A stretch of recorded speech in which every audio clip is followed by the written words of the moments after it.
Claudia, en primer lugar, bienvenida a Paredro. Camilo, muchas gracias. Estoy emocionadísima por nuestra conversación de hoy y bueno, por hablar de alta sangre y otros temas. No, yo quiero arrancar felicitándote porque fuiste ganadora del reciente Premio Nacional de Narrativa Elisa Mújica, que aquí siempre nos interesa tener las ganadoras para poder hablar sobre este premio y para hablar sobre autoras, pero sobre todo porque tu novela consigue hacer una mezcla entre un mundo del carnaval de Barranquilla, entre un mundo de vampiros, entre un mundo caribe, entre un mundo voraz desde lo femenino. Esta es tu primera novela, te ganas el premio. ¿Por qué no arrancamos un poquito? Nos cuentas cuándo arrancaste a escribir y cómo ha sido tu relación con la letra. Claro que sí, Camilo. Bueno, efectivamente esta es mi primera novela. Esta novela se empezó a escribir por ahí en 2020. Está el primer conato. Fue un cuento realmente. El prólogo de la novela era primero un cuento corto se basaba en un ejercicio, ¿no? El ejercicio era pensarnos lo gótico, lo arquetípicamente gótico o algo monstruoso clásico del terror desde nuestro territorio. Eso fue un ejercicio que hice en una materia de la universidad muy chévere que se llamaba Terror y Sociedad y era precisamente como conectar el terror o los arquetipos del terror que sentimos tan lejanos con algo más local, algo más nuestro. Y bueno, ahí estuvo el reto porque a mí siempre me ha gustado el terror gótico. Edgar Allan Poe es como de mis grandes referentes. Está también Bernard Lee, por ejemplo, que es maravillosa y publicó unas obras como muy eruditas también que abordaban el terror de otras maneras, más estéticas, y eso siempre me ha interesado mucho. Pero yo hasta ese punto, hasta ese 2020, me había enfocado en escribir más ciencia ficción y más un poco de cuento más fantástico, más referenciado a Cortázar. De hecho, tengo un cuento que hace alusión a La noche boca arriba de Cortázar. Pero entonces, claro, llega este reto, a mí siempre me ha gustado el terror y, y entonces me encuentro esa encrucijada como ven acá y yo porque nunca me he puesto a explorar tanto que me gustan los vampiros. Ahorita antes de empezar hablamos de Entrevista con el vampiro que me parece maravilloso, Drácula, Carmila, de Sheridan Le Fanu. Y fue la primera vez que dije, oye, ven acá, vamos a probar qué sería un vampiro en Barranquilla, ¿no? Entonces ahí nació como un conato de este universo y empecé a pensarme, listo, ¿qué tiene un vampiro que pueda funcionar en la costa? Primero, obviamente me sirven que caminen bajo el sol, empezando por ahí, y eso ya me fue rompiendo, ¿no? Con arquetipos del arquetipo, por decirlo así. Y también fue buscar esa conexión o esa relación de cómo la sociedad, los aquelarres, esto del vampiro que es muy nocturno y también muy grupal, pues el vampiro se mueve entre la individualidad del depredador, pero también lo grupal de esta especie de aquelarre monstruoso que arman, cómo eso se puede, se podía extrapolar a la sociedad barranquera y pues ahí nació entonces el núcleo familiar, ¿no? Como esta familia de alta sociedad que de alguna manera están agrupados por un hecho, eh, como tenía que ser un relato, no tenía que ser un hecho que fuera como una flecha a través del texto, y entonces fue el nacimiento de una nueva integrante. En el relato original se jugaba mucho con el hecho de que uno no sabía si llegaba una niña o llegaba un animalito, ¿no? O una bestia. Uno decía, bueno, ¿por qué llegó a esa familia? ¿Por qué hay tanto revuelo? Eh, y ese pequeño relato duró mucho tiempo en un cajón y luego dije, bueno, vamos a tratar de retomar este universo a ver qué pasa. Y escribí entre 2021 y 2022 muchas páginas sobre este universo vampírico. En ese momento admito que era un poco más social, digamos que ahí no había como una dimensión tan estética en la novela, era más de denuncia, entonces yo dije, esta va a ser la novela que va a denunciar la, no sé, la desigualdad de clases en la cosa, que de alguna forma no se sostuvo precisamente porque no había una dimensión estética en la obra. Tuvo que pasar mucho tiempo para que luego yo leyera otras cosas, leyera sobre el carnaval como concepto. eh, y ahí fue cuando me hizo clic un poco utilizar el carnaval como marco también de estas pugnas que se van a dar entre esta familia. Y te cuento que borré las primeras 50 páginas que había escrito, tuve que empezar otra vez, ya con esta idea del que lo festivo, el carnaval, como algo más monstruoso, más fantástico, rodeaba el universo y como que ahí ya se me cerró un poco más y se me formó un poco más el mundo. Y de ahí puedo hablar que 2022, 2023, 2024 fue tomando forma hasta que pues ya yo conocí el premio Lisa Mújica De hecho, he participado en todas las ediciones, siempre lo digo, y hasta que dije, bueno, voy a utilizar esta versión, la del 2024, como deadline. Eh, la obra ya estaba con un buen borrador inicial, creo yo. Lo mandé y bueno, el resto es historia. Entonces así nace. Una muy buena historia y una lectura que desde ya yo invito a todo el mundo que le interese lo musical. Ahorita vamos a ir a eso. El carnaval, el terror gótico, algo que aquí ha pasado. Elian Vilar, por ejemplo, hemos hablado aquí con ella, hemos también pensado mucho en lo que supone traer al trópico unas formas de terror que no son afines. Y también fíjate que hemos hablado con otras que traen este terror de una manera magistral, como me parece que es Carolina Andújar, por ejemplo, que logra generar una estética tan del siglo XIX y una escritura, pero tú lo que haces es que te lo traes a este territorio. Ahorita te quiero preguntar, bueno, no, te voy a hacer las dos preguntas de una vez. Aparece el carnaval. Uno empieza a leer del carnaval y de repente dice, esto no es natural, pero es lo más lógico del mundo. ¿Sí me explico? No es que el carnaval uno se lo imagine con vampiros, o de pronto es porque tenemos ahí detrás a New Orleans, entrevista con el vampiro y todo lo que es el sur y otras series que han salido. Entonces, claro, uno entiende lo apasionado y lo pasional también desde esta metáfora de la lujuria sangrienta que representa. Pero, ¿por qué no nos cuentas un poquito cómo empiezas a desarrollar y hacer que todo encaje cuando piensas en el carnaval y además algo como carnaval de Barranquilla? Claro, hay algo, bueno, pasa mucho que cuando las personas que somos de Barranquilla, claro, conocemos el carnaval de toda la vida y es una relación de amor-odio, porque al inicio uno siempre conoce los desfiles, es como parte del imaginario y a uno le sorprende que en el mundo no todo el mundo tenga un carnaval, ¿no? Que en el resto del mundo no, o en las ciudades de Colombia, por ejemplo, no todas las ciudades tengan un carnaval. Eso es absurdo cuando uno crece con el carnaval, porque casi que es una fecha en la que uno espera y que la sociedad entera está esperando para desaforarse y luego justo ir a empatar en la iglesia, ¿no? Es como un ritual y es un ritual de los más básicos del ser humano, ¿no? La fiesta para luego, pues la fiesta unida con la religión o con la espiritualidad de alguna manera. Pero claro, luego llega un momento en que uno crece en el marco de este carnaval o en el caso de Barranquilla y si uno se dedica a las letras o quiere como hacer una carrera o una búsqueda a través de la palabra, de las novelas, de la narrativa, de lo que sea, el carnaval se vuelve una especie de enemigo en la ciudad, porque el carnaval, de alguna manera, todo lo abarca, todo lo absorbe, todo lo traga, y el carnaval en la costa es una cosa que se traga todas las otras artes, ¿no? Y no es culpa del carnaval, es más culpa del manejo que se le da al carnaval, que esa es también otra historia. Pero claro, en ese punto, cuando yo ahorita vivo en Bogotá, yo me mudo de Barranquilla, los últimos años que viví en Barranquilla, digamos que mi relación con el carnaval era más de enemistad, como que en ese punto para mí el carnaval se lo tragaba, yo era más una artista, una escritora o en ciernes o que buscaba otras cosas, algo más oscuro, lo que hablamos ahorita, más gótico, más, sí, como otra estética de narrar, de alguna manera. Pero claro, llega un momento y como todo se ve mejor desde la lejanía, el último año antes de mudarme a Bogotá, me gocé un carnaval. Y eso me cambió mucho la perspectiva porque ya no fui al carnaval que todo el mundo va, que el palco costoso, que la fiesta, no, fui al carnaval como a su centro, como al pueblo, a Barrio Abajo, que de hecho mi madre vive muy cerca de Barrio Abajo y no había ido, a las verbenas, a las ruedas de cumbia, a estos lugares escondidos en puertas angostas, así como otro carnaval más que se siente más puro, un poco más pagano, si se puede decir, más del pueblo, incluso como más, como si fuera una puerta o una brecha a otro universo. Son dos imágenes completamente opuestas del carnaval las que uno puede encontrar si uno se aventura.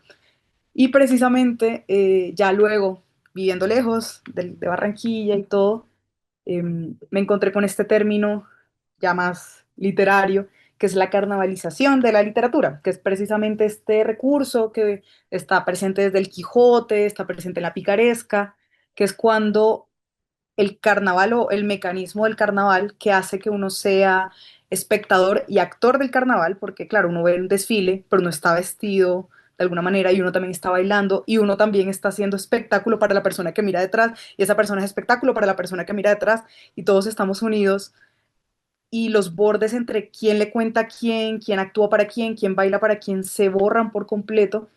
Bueno, eso existe también en la literatura, cuando el narrador, los personajes, lo que sucede también se entremezcla, cuando hay narrativa dentro de la narrativa, cuando hay teatro dentro del teatro, sí, como que esa carnavalización de lo literario mm, me interesó mucho porque, claro, yo dando ese concepto decía, ah, es que eso es lo que hace el carnaval y por eso el carnaval es tan importante para la sociedad. No solo es el desafore de los deseos y en el momento en el que las personas pueden ser lo que quieran y ponerse una máscara y hacer y deshacer y luego empatar en la iglesia, sino que también te permite ser espectador, pero ser actor del carnaval al tiempo. Entonces uno se vuelve espectáculo para otros, como que uno está viviendo un performance perpetuo, ¿no?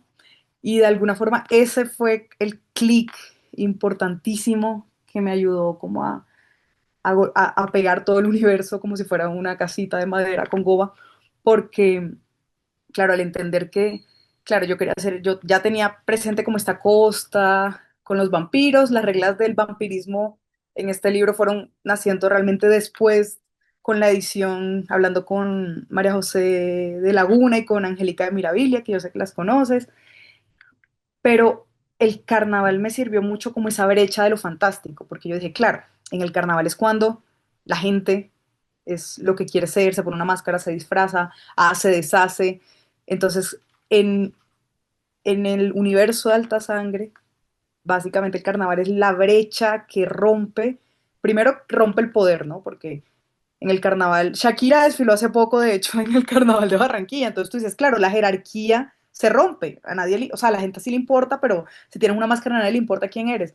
De alguna manera esa jerarquía se rompe dentro también de la novela y por eso es que los poderes de alguna manera tambalean, los poderes de esta familia poderosa, pero también es la brecha que permite que lo fantástico, lo vivo, lo muerto, lo extraño, lo oculto resurja en el marco, ¿no? Porque todo el mundo quiere fiestear, hasta las almas, ¿no?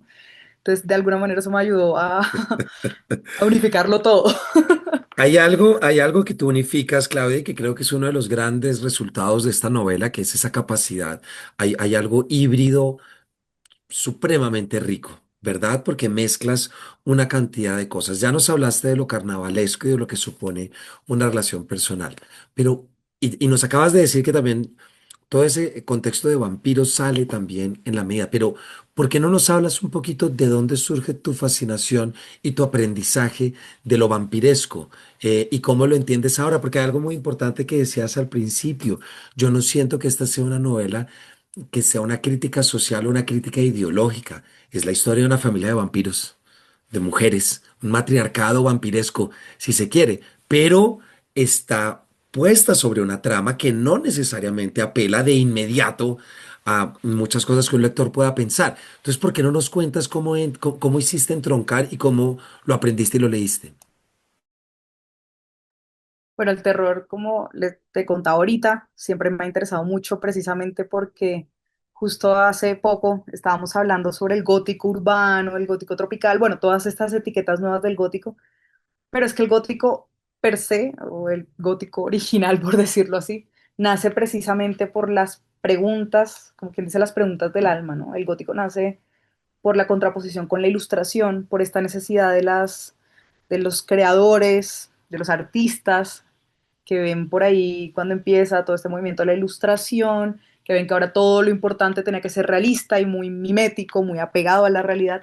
Y ellos dicen, pero es que lo que está dentro, ¿no? Las pasiones, lo tabú, lo monstruoso que el ser humano tiene adentro también es real, ¿no? De alguna forma.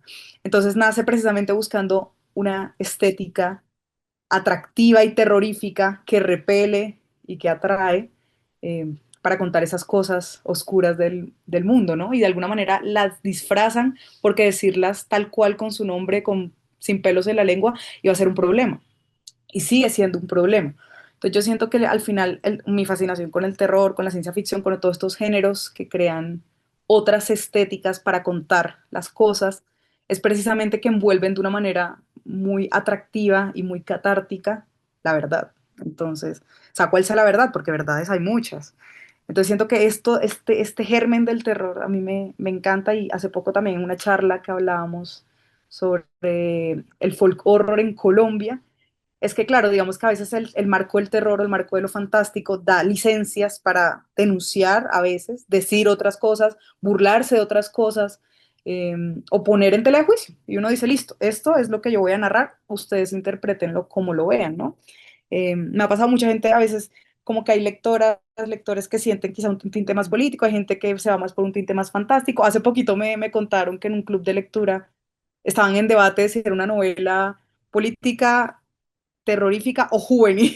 Y yo dije, oh, bueno, qué interesante que no se pueda enmarcar también. Eso me parece súper interesante. Y justo eso que hablábamos del gótico, digamos que el gótico o el terror como tal es una cuestión muy atmosférica. Y el gótico clásico siempre se hace en castillos o en conventos porque encierra, ¿no? Encierra a los personajes y por ende encierra al lector en esta atmósfera densa. En el gótico tropical, que eso es algo que hace Elaine, por ejemplo, maravilloso en El cielo de la selva, ya no es un castillo, ya no es un convento, ahora es una selva que donde tú veas te tiene asfixiada y encerrada, ¿no? De alguna manera mi objetivo era jugar con eso y que el carnaval sea lo que encierra a los personajes, la fiesta, la rumba, el desafore colectivo, la turba también, ¿no? Ahorita que Claro. hablabas del carnaval de New Orleans, es precisamente eso salvaje del carnaval lo que encierra todo. Porque claro, ahí hay un tema, todo carnaval nace de lo sagrado, todo carnaval Sí. nace como una contraposición a celebraciones, por eso están los 40 días, ¿verdad? Entre el festival, o sea, esos 40 días Mm, para purgar todo lo que vas a hacer en el festival, porque ya viene, porque ya viene Domingo de Ramos. Hay un mm, contexto para quien no lo sepa y le interese. Eh, Acabas de mencionar algo, que hay muchos contextos en los cuales lo gótico y el terror funciona como un medio de crítica social. Mariana Enríquez, sin irnos más lejos. mm, Ahí ya la tal cual. tenemos tal cual, es decir, ella y sobre todo, por ejemplo, un lugar sombrío, un lugar sombrío para gente luminosa, se me Un acaba de lugar olvidar soleado, un sí, lugar perdóname, soleado para gente exacto. sombría, sí, sí, sí. Nata, vuelvo a decir, por ejemplo, un lugar soleado para gente sombría es clarísimo cómo hay una mezcla entre los dos.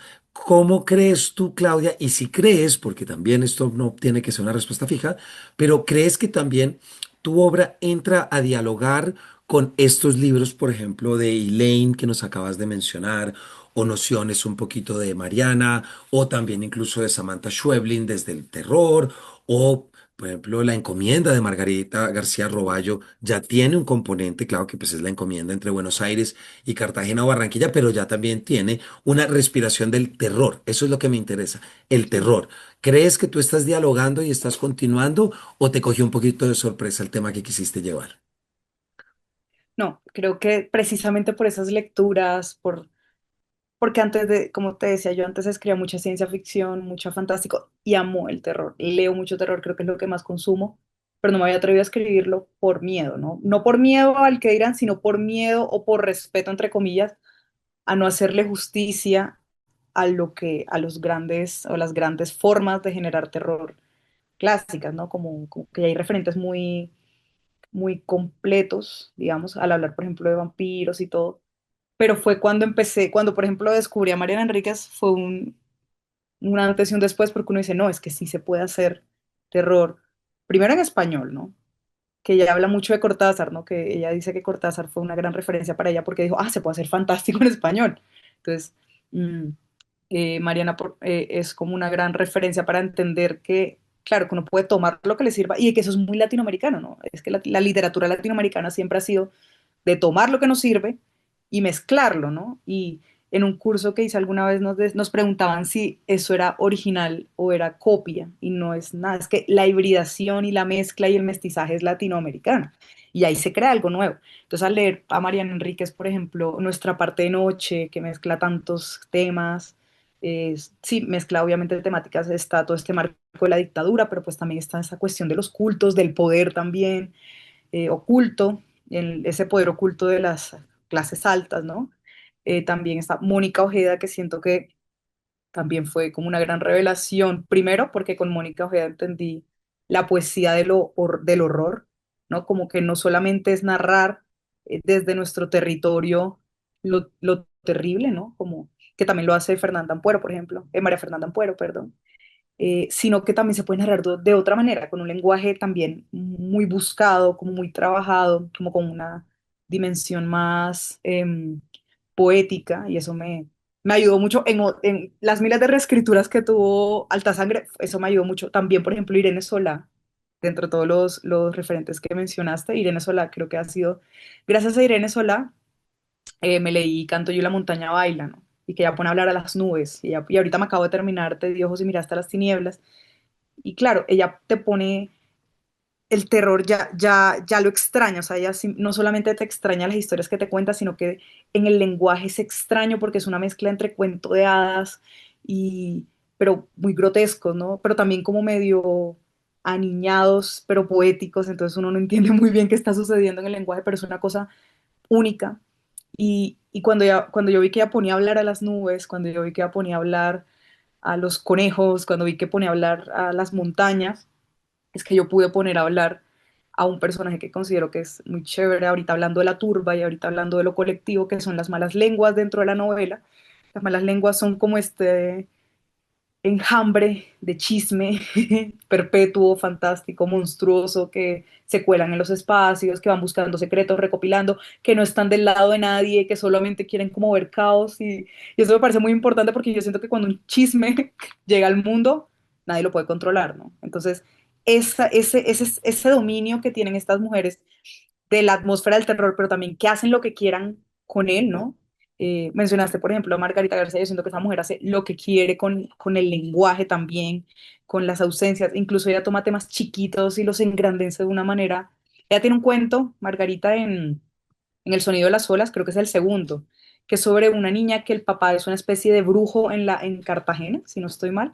Ese cuento también me abrió mucho los ojos porque dije, ok, si hay como otras maneras de contar la costa, ¿no? De contarlo también desde el silencio, desde lo oscuro, desde lo extraño.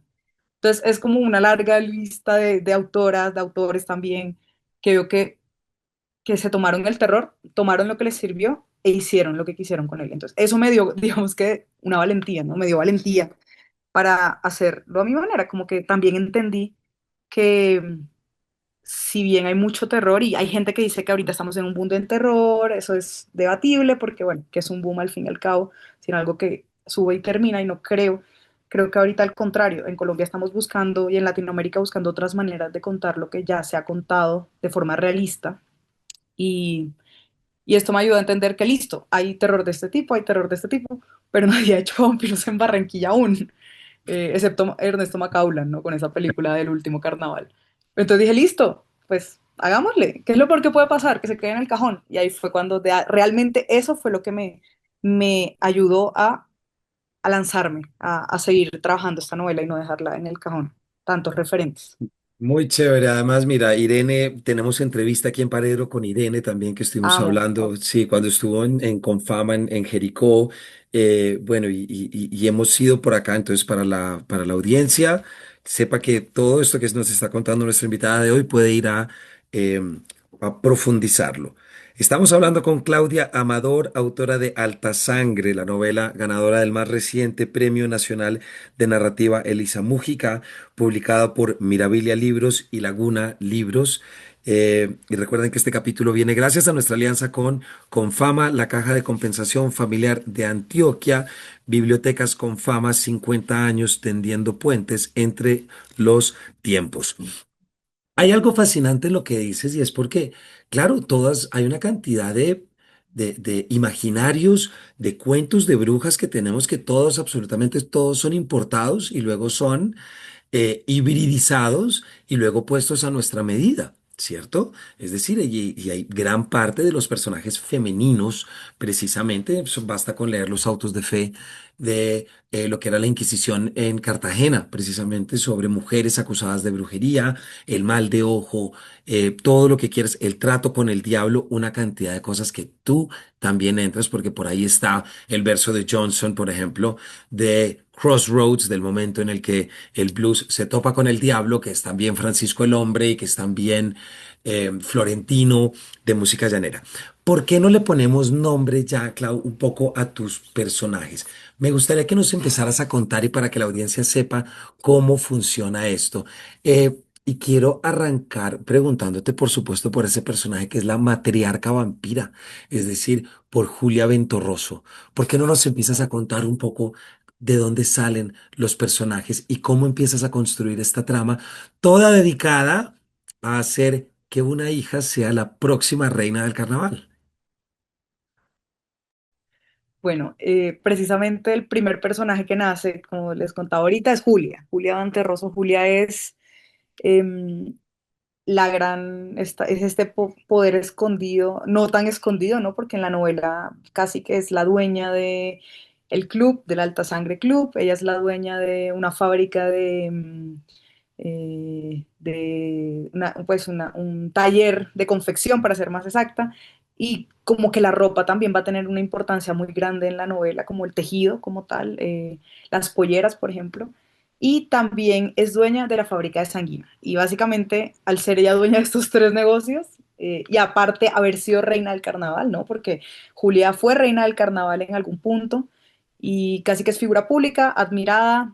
Entonces, esta mujer, ya una matriarca con todas las de la ley, que el pueblo adora, que la prensa adora, que lo que ella diga se hace y que pone y quita a su antojo ídolos, por decirlo así.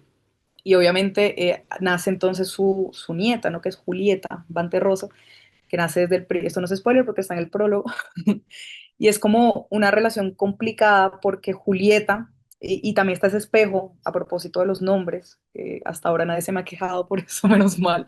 Yo pensaba que iba a ser un poco confuso porque hay una cuestión en la costa, creo que en Colombia, pero mucho más en la costa, y es que las mamás, las abuelas tienden a repetir mucho los nombres sobre las hijas, los papás, los abuelos también, eso es clásico. Por ejemplo, mi mamá se llama Claudia y yo me llamo Claudia. No le voy a poner a mi hija Claudia si la tengo, obviamente, pero hay una cuestión ahí como de tratar de impregnar la identidad de la una en la otra. Mm, también, ay, espérame, voy a conectar el computador. Me va a descargar.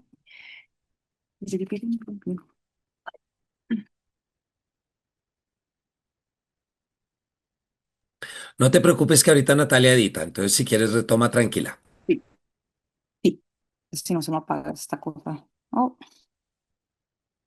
espérame, espérame, ¿no? Yo toda emocionada y el computador como, ¿me voy a apagar? No.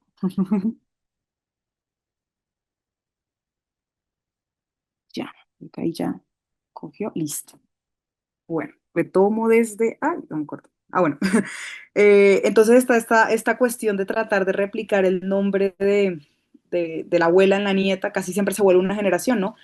Y eso también genera un vínculo muy fuerte porque casi que la nieta es una copia de la abuela y eso se ve mucho también en el Caribe, como que hay un salto de la madre, pero la relación nieta, abuela, nieto, abuela, abuelos, nietos es muy, muy fuerte porque es donde realmente está como ese poder amoroso que ejercen los abuelos, ¿no? Porque digamos que los papás son los que ponen las reglas y los abuelos los que eh, acolchan o pechichan, por decirlo así, ¿no? Como los que defienden a los nietos.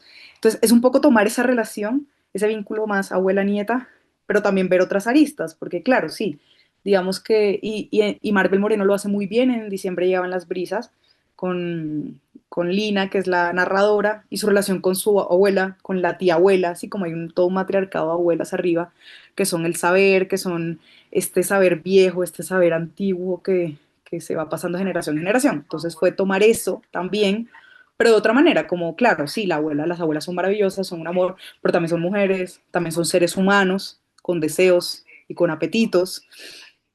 Y entonces aquí va a haber una cuestión con Julia y Julieta, porque claro, Julia quiere que Julieta sea la reina del carnaval desde que nace y ve que ella es funcional, porque entonces, ahora hablamos un poquito de Julieta, dice, listo, ella va a ser reina del carnaval. Y de alguna manera esto ayuda a que ella continúe con su legado, ¿no? Con su legado de poder viejo, casi que uno no tiene muy claro cuánto tiempo ha vivido Julia, cuánto tiempo lleva siendo matriarca, pero sí queda muy claro que su intención es no bajarse de ahí, ¿no? Y de Claro. alguna manera seguir perdurando en el poder. Tenemos a Julieta entonces que nace, ¿no? Y entonces Julieta viene a ser un poco esa contraposición, porque tienen mucha hambre, ¿no? Aparte que, bueno, como mencionamos, son vampíricos, necesitan sangre para subsistir de alguna forma, pero como hablamos de la fábrica de sanguina, de alguna manera toda la sociedad tiene normalizado tomar sanguina, que es la sangre diluida, controlada por Julia, ¿no? Entonces, Julia también maneja hasta eso. De alguna manera, si la casta de vampiros, que en este caso son como más pura sangre, se les llama, decide tomar sanguina, decide tomar sanguina para subsistir, entonces el resto del pueblo también, ¿no? Porque entonces también tenemos un pueblo mixto, que son los puras sangres, que son como estos seres descendientes de toda esta casta casi que europea que llega y coloniza de alguna manera este territorio.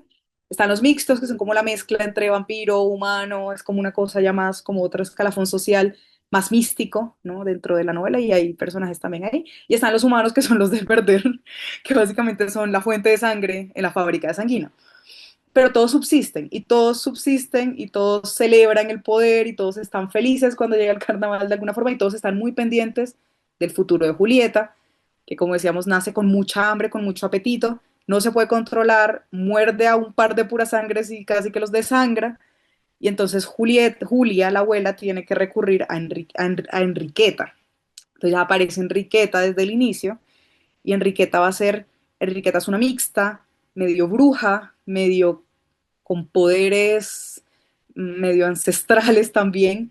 Y aquí es muy chévere porque a través de Enriqueta yo pude explorar un poco ese sincretismo del Caribe, ¿no? No solo del Caribe colombiano, sino que pude buscar sobre sí vudú, pero también sobre todas estas religiones yoruba.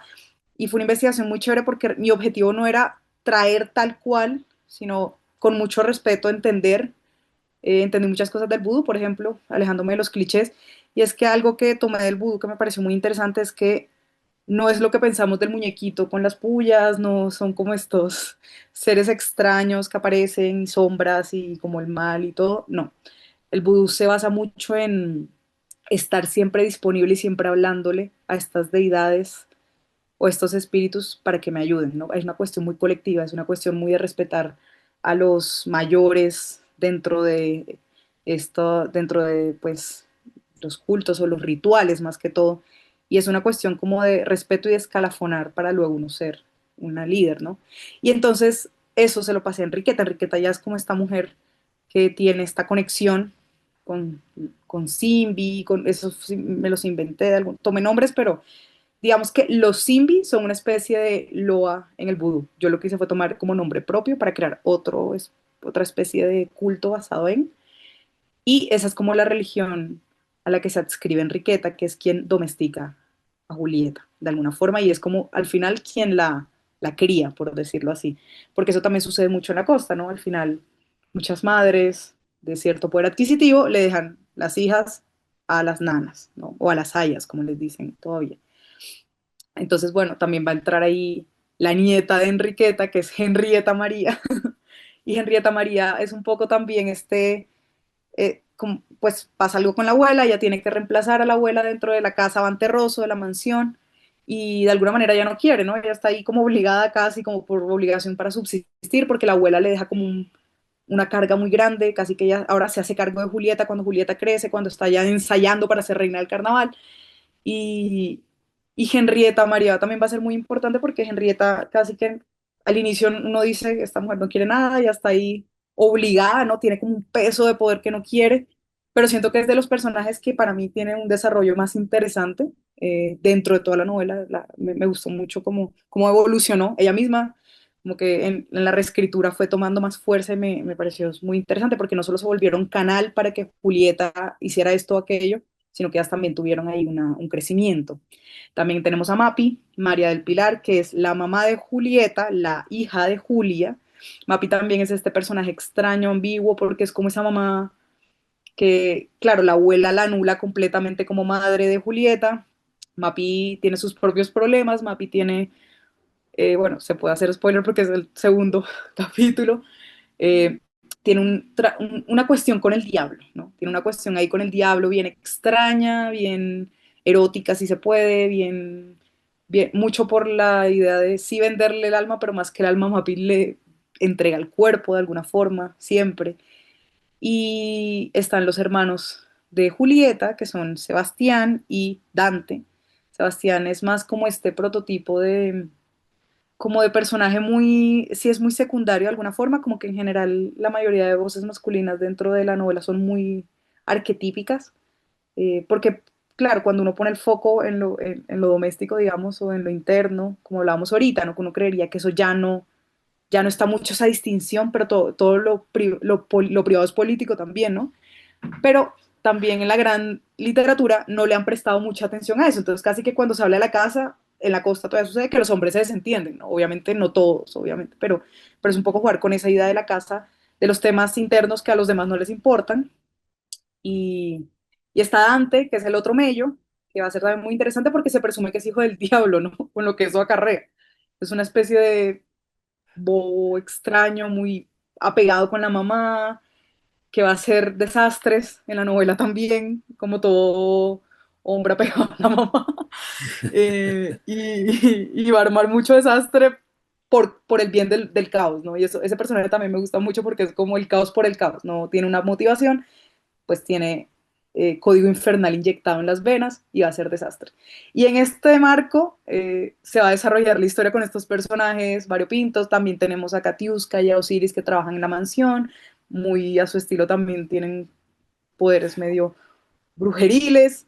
Y tenemos al senador hombre sin nombre, que es el papá presunto, por lo menos de Sebastián, de Julieta y de Dante, supuestamente, que el hombre es muy bueno para, para irse, ¿no? Entonces, ese es el inicio, ese es como el marco de los personajes que a través del carnaval pues se van a desarrollar todos estos encuentros, desencuentros, juegos de Hay poder, otro, fuerza. hay otro personaje, Claudia, que es imposible, y perdóname, me meto, porque es que se nos acaba el tiempo y no te No, claro que puedes sí. ir sin que nos hables sobre Ah, esto, que es la música.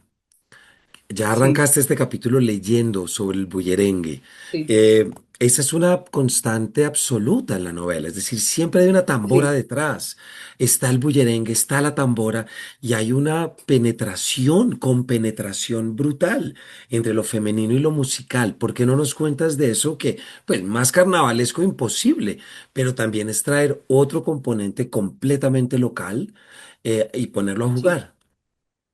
Sí, bueno, la música también, junto con el carnaval, la música fue la que dio al final la columna vertebral. Yo siento que si quitamos la música, la novela se cae. Siento yo que es tan importante, es como si viéramos un libro o álbum, pero en vez de imágenes tenemos la música, ¿no? Y es lo que sostiene todo.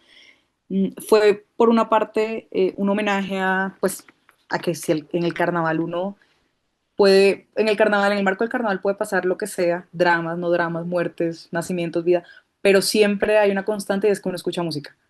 En cada esquina hay música y eso es una cosa que casi que es el telón de fondo del carnaval, pero también es el telón pues de al frente, ¿no? Porque todos los bailes, todo se hila por el carnaval, por la música dentro del carnaval y ahí también fue como un homenaje a que en algún momento yo aprendí a tocar la tambora, lo básico, los ritmos, las onomatopeyas de la cumbia, del chandé, del bullerengue, que el bullerengue no tiene muchas onomatopeyas, la tambora es más, queda ahí.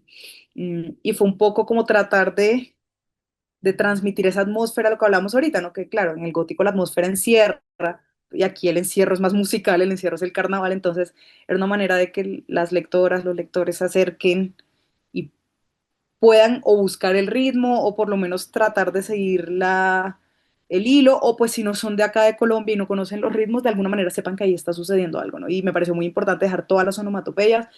Eh, en edición con María José de Laguna hablamos si era importante dejar algunas, quitar otras, pero al final dijimos no, tienen que estar, o sea, no hay manera de quitarlas, porque tienen que estar, porque es lo que le da entrada a este universo musical medio fantasmagórico que rodea toda la novela. Y como mencionabas ahorita, no solamente están los ritmos del Caribe colombiano, que es el soundtrack pues, del carnaval, sino que también hay otros tipos de música. Aparece ahí como un sneak peek del jazz, porque esta novela es sobre el carnaval, pero también sobre los carnavales como fuerza colectiva, motora, fantasmal, espiritual, demoníaca, lo que queramos, el enfoque que le queramos dar. Entonces, por ejemplo, está el carnaval de New Orleans, que tiene esta cuestión del jazz, ¿no? y el rock también tiene esta idea de tratos con el diablo, entonces tenía que estar. Y creo que mi capítulo, de mis capítulos favoritos es uno en un antro de salsa, en donde está la canción de Rey Barreto, El Diablo, Diablo tú no puedes conmigo, y, y es que sin esa canción ese capítulo se cae, entonces casi que la canción te cuenta lo que está sucediendo en el capítulo mientras sucede, ¿no? Y no me puedo imaginar no haber incluido música en todas partes, o por ejemplo en las catástrofes también depende del ritmo, está en el momento de la novela, entonces cuando estamos en el clímax más intenso, hay un mapalé, que es el ritmo más rápido del carnaval, ¿no? Es un ritmo como de hoguera, de fuego, de rabia, de chispa. Entonces, y me generaba mucho como este clímax. Entonces, claro, el Mapalé era lógico que entrara con el clímax, el bullerengue y va con esta parte del lamento y el duelo, pues la cumbia es como este reinado, no la cumbia, por algo le dicen su majestad la cumbia, le decimos en la costa su majestad la cumbia porque es que la cumbia es una reina, ¿no? Es una danza de reinas. Entonces, casi que sí, es básicamente otro personaje. Siento que el carnaval es un personaje, la música es otro personaje y ellos están todo el tiempo ahí bailando juntos a lo largo de la novela. Entonces, también es un homenaje a la música como, como palabra del diablo, ¿no? Porque siempre se ha relacionado la música con el diablo y eso también es un tema que me encanta. Como lo más hermoso que el ser humano ha hecho No, se lo es atribuyen que al diablo. Claudia, es que es increíble, se nos acabó el tiempo, pero es increíble oírte porque en verdad para la audiencia esta es una novela que tienen que conocer. Creo que nos la acabas de poner desde sus distintas partes, porque tiene un aire de novedad radical, me parece a mí, respecto a lo que se está escribiendo acá. Que más que Premio Elisa Mújica, por supuesto, pero también por lo que la novela es y la novela propone y la novela trae.